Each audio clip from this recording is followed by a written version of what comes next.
What's good, y'all? It's your boy Blak G 92. Now, I'm going to go ahead and get started on this second part of my reaction to the WWE Renaissance Era mini documentary that's made by his YouTube channel, Super Kick Studios, and I was left off on this part where I know his last name was Khan, so he just kind of just explaining his whole business plan for a new era of the WWE, the Renaissance era, that is. And I like to say again, shout out to all the people that gave me this video to react to, because this is definitely informative and entertaining. So keep them coming, and I'm going to see what the remaining 10 minutes of this video is going to be looking like in about 3, 2, 1. Let's go. I had to rewind it a few seconds. Their career, the opportunity to go play somewhere has always been easy. Being able to play somewhere is not. That's what's hard. But if you're an amazing high school football player, colleges come after you, you get recruited, you go into their system, and either you make it or you don't make it. Again, all that it takes to get there, very difficult. But the system, not difficult from my point of view. So we want our system to be an easy system where people who want to be superstars, they know how to get to us and we can get to them. We don't want to just keep doing that same thing. We want to look elsewhere for great young talent. If you streamline your... Very great outlook. This guy has a great outlook on how to run his business. No wonder they picked him, because he has a great business mind. And how he explains it, I like how you had the analogy of, like, say, like NFL recruiters look for, like, the promising high school football players and such, and like they have them go off to this site, this great college and such like that, and then like, either make it or don't type deal. And that's how it normally goes. You're either gonna be a star or if you ain't. Everything gotta be aligned. And but anyway, let's get back to it. Developmental. If you make it simple, it works. Oh, A key yeah. branch off from what he said is the WWE Next in Line program, where the company recruits college athletes and gives them the option of becoming WWE superstars. What? So you could potentially have the next Brock Lesnar on your hands. When looking at NXT, two of the big stars of the future are Braun Breaker, who came in from football, and Tiffany Stratton, who came in from a gymnastics background. Both completely molded by the WWE. Both wrestlers who look like pillars of the future. They came in with no wrestling training. They were built from the ground up, given time to find their way, display their athleticism, fail, figure out what works, what doesn't, and all the subtle nuances. That wouldn't have worked with the black and gold audience. Nah. And plus, not to mention, well, not just, I like to also make a comment that, whatchamacallit, their little program is pretty smart, because the fact they get like college age athletes and such to kind of train in the whole Next in Line program, to like have that option to be part of WWE. That's a good plan. That's a good business that's a good strategy as well. So then you forgot who's going to be the next one up, and give them a chance to kind of make mistakes and then improve on wherever skills they had. Damned storage fucked with me again, so it got cut short. But I'm gonna continue where I left off, and I saved the footage that was cut off abruptly. So I'm gonna go ahead and get back in the mojo and get back to it after another fuck up from not clearing out my space. Yeah, definitely going ahead, and I'm gonna have to still clear up space. So let's get back to it, so I get back in the more chipper mood. Hate being The big veteran signings from ROH or New Japan. With AEW becoming the landing spot for a lot of those talents, Black and Gold really didn't need to continue to do the same thing. I link it back to sports. It's a farm system, and before that farm system had next to no connect with the actual big team. How are people going to get familiar with these guys if you don't give them a chance? How are they going to learn if they're just expected to be good in ring? How are they going to continue to sustain their success? And now there's a connection between the farm system and the big team. When they have Braun Breaker appear a few times on Raw, they give Carmelo Hayes a shot. Tiffany Stratton was working with Becky Lynch, and they're slowly weaving them in. Here's our prospects, and here's a little tease. They're young, they're building up, and soon they'll be on the main roster. Remember way back when they didn't even do that, Vince would get his hands on someone from NXT and have no idea what to do with them. He would just see someone, have no idea what they're about, and repackage them. That instead is happening in NXT. So it again comes back to things fitting together properly, and those call-ups are not fumbled anymore. It's the biggest connect that the two sides have had since that crop with Paige, Big E, the Wyatts, the Shield. That crop of talent was brought up nearly a decade ago, and they fumbled so many wrestlers in between that time. In the Renaissance era, though, the biggest change comes at the top. In 2022, Vince McMahon was forced to step down from his role in creative. Many fans had been beaten into submission at McMahon's philosophy of booking. Oftentimes random, poorly crafted, and nonsensical. He focused very heavily on part-time wrestlers of eras gone by, which sometimes put their health in jeopardy, and he sabotaged the progression of... Not very smart indeed, because anything could happen with those that are past their prime, because, like, after a while, you start having health ailments, and that could be aggravated when you put into a profession that requires you to be as athletic as possible and like take damage as such. Yeah, so that's wasn't smart of McMahon's part on there. And it's like, damn, they just paint this guy as the villain as such. The way these documentaries, the recent ones I've watched, they just paint this guy as the villain, ultimate bad guy, some shit. and okay, there's some good insightful stuff on why he decided to step down, because like the latter years seemed like weren't really hitting or connected with the audience. It seems. Superstars of the future. To discredit Vince McMahon is completely wrong. I mean, without him, the company isn't as big as it is. The man is responsible for having a vision that no one else did. But he was disconnected with the changing times, disconnected with the fan base, and would coast by because, well, it was his company. The 2010s are the scapegoat in this video, and they'll continue to be. Under his watch, the company missed out on so many top stars by giving them lukewarm pushes before they'd fade into obscurity, and they'd essentially be the forgotten toy that was the shiny one for all of, one episode of Monday Night Raw?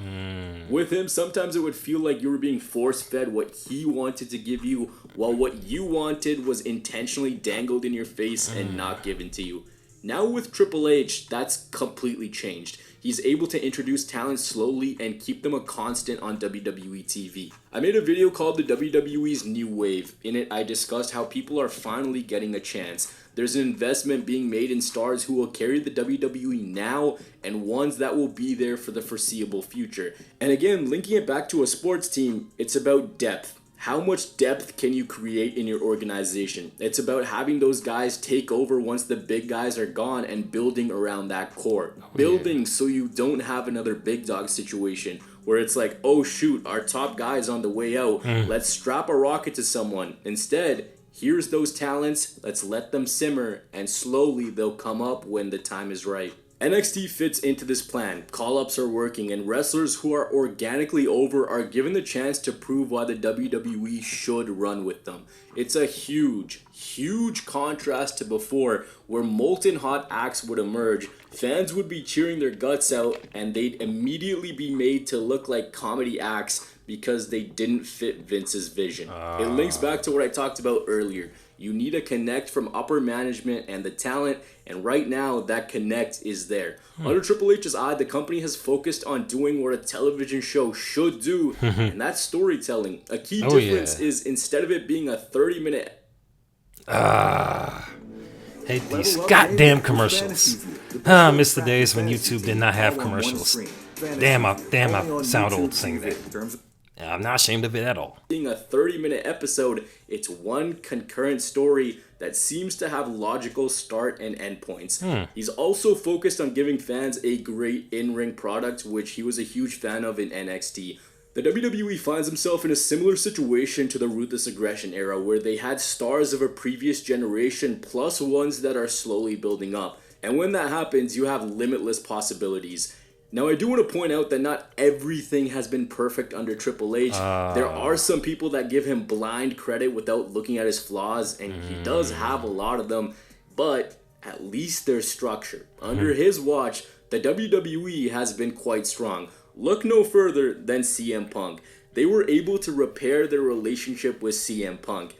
Who knows, in an alternate universe where Vince is still around and the WWE is not the same, maybe his ego gets in the way and we don't get CM Punk back in the WWE. They're open to doing business with others and with other companies. They've also proven that acts from other companies can come in and be treated as big time. Cody is the key example. When he came back in 2022, people thought, all right, cool return. But the company proved that they could go out, get free agents, and have them immediately have a sustained impact. Cody's arrival into the WWE laid the foundation for others to come into the company. Being able to lure free agents into the company, I don't know if that would have happened a couple years ago. The last one that connects this whole thing together is Roman Reigns' heel turn. A heel turn that finally made him the top guy that it didn't feel like he was back in 2019 and even early 2020. The turn gave Roman the autonomy to tell his stories, and by virtue of him being the top heel, everything else just slowly built under the top star. If he was still a face, realistically, who would your top heel be? Would you have all these crazy moments? Would guys like Jay, Sammy, LA Knight continue to get that big time exposure if he wasn't there? Him being what he is has allowed Cody to become the face talent that the company desperately needed. If he was still a face, those two would be duking it out, and who knows if Cody would even be in that same position. So by virtue of having that top marquee name, that huge draw, everything has built underneath while he's still the main attraction. The WWE era we're in is being called the Renaissance era, and it makes sense. When you actually look at how well the WWE is functioning, it makes sense as to why things are clicking. A few years ago, it wasn't like this. Everything seems like it's intended with one company in mind. There's not this sense of just waiting for something to fall apart from an on-screen perspective. As fans, you don't feel like, okay, when are they just going to screw us over? The pay-per-views are fun. Everyone's getting a chance. The WWE has developmental clicking with stars of the future ready to take over. WrestleMania is back, and they understand how to remain in the mainstream. Since 2021, the WWE has adjusted in various different assets, and small and simple tweaks, plus Triple H taking over in creative, has given the company new life for the first time in a long time. Though even the WWE's biggest defender can't say it's all perfect because it's still not. It has gone... Well, I mean, nothing can ever be perfect, so to expect perfection in anything is just setting yourself up for failure. So, hey, at the very least with this era, I mean, based on what I'm hearing for this documentary and other ones, and the last one I've watched, seem like it's come along just fine based on what they have right now. Granted, there's going to be some improvements to be made, but they got time. Triple H and company got time to kind of iron out any flaws. A big overhaul though. If you want great in-ring matches, they have it. If you want your soap opera pro wrestling characters, you have those too. If you want tag team wrestling, well, that's slowly being built up. The excitement, the unpredictability, and most importantly, the trust within the WWE and their fans is back. It's finally a well-oiled machine that's in working order, and that working order wasn't something that seemed possible at all a few years ago. Fans were just so hell-bent on crapping on the WWE, and let's be honest, they deserved it. They deserved every bit of that because they were churning out garbage. Now, the company is finally back to being the sports entertainment giant. In the comments below, let me know, is this the best place that WWE has been in the past 15 years? What's working for you? What's not? What changes still need to be made? This is the fourth of a series that's almost happened on accident. I made a video talking about how garbage the WWE was at the end of the decade. There's one talking about the pay-per-views and how they've gone from chore to charm. And then the new wave of talent that the WWE is finally developing. So check those out because they link back to this video. I hope you guys enjoyed this one. I'll catch you guys in the next one. Well, looking forward to watching the WWE's new wave from this channel. And like I said earlier, not earlier, but like I said more so in the previous reaction, yeah, this guy definitely knows his stuff. And very engaging commentary as well. Got me excited, wanted to back into WWE because I can't even begin to remember the last time we tuned in for a match. Probably 90-something, somewhat maybe late 90s, maybe 2000 maybe. But yeah, it's been that long. But anyway, definitely tuning in as well. And oh, there's a video about the gorilla versus bear. Who y'all got? Oh, it's someone reacted to Tirzu's video. Okay. Yeah, Tears will be making some good videos. But back on this one. If WWE had continued on the path that they were at in 2019, I'm 99% sure I wouldn't be consuming any wrestling currently, with or without the existing alternatives. Damn. The kid. Okay, they bring them day one fans like back invested. That's good stuff. Wow. He's like, this one person said he was close to quit watching in 2018, 2019. I'm hooked every week, every show, and every pay-per-view. Oh yeah, that's good stuff, man. I always like hearing those stories about, like, stories like that. Whenever day one fan of whatever it is it may be, like, they get back into the stuff that they loved as a kid. It's like, oh snap, they're back at it. Got me excited. Yeah, that's what's up though. And if you want me to react to more like these mini documentaries from this channel or any other channels that did you guys have me watching, or any songs, interviews, music videos, countdowns, movie, TV show trailers, or clips from said movie, TV show trailers, analysis videos, post them in the comment section below. And also, if this is your especially if it's your first time watching this channel, and also be sure to hit that like button, hit that notification button, hit that subscribe button as well, and hit me up with my social media accounts, which will be posted in the description box below. This your boy Blak G 92 about to sign off. Holla at your boy. Peace.